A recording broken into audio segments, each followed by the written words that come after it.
মাদারীপুর শরীয়তপুর চাঁদপুর মহাসড়কের ৭ কিলোমিটার অংশে কোটি কোটি টাকা ব্যয়ে নির্মিত ফোরলেন সড়কটি বর্তমানে পরিণত হয়েছে চরম ভোগান্তির কারণ এবং মৃত্যু ঝুঁকির ফাঁদে।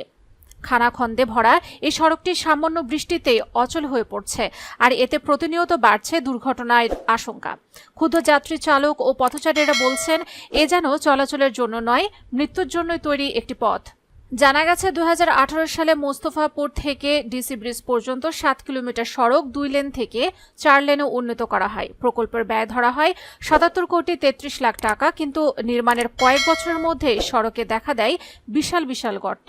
এরপর ২০২০-২১ অর্থ বছরে আমিনুল হক প্রাইভেট লিমিটেডের মাধ্যমে প্রাথমিক মেরামতে খরচ করা হয় ৪৫ লাখ টাকা। ফলাফল, কয়েকদিনের বৃষ্টিতেই ফের গর্তে পরিণত সড়ক।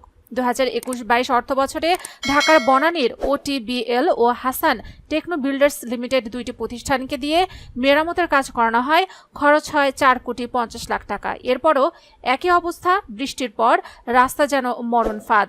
এরপর প্রতি বছরই সড়ক বিভাগ নিজেরাই সংস্কারের নামে খরচ করছে লাখ লাখ টাকা, কিন্তু বাস্তবে সড়কের চিত্রে কোনো পরিবর্তন নেই।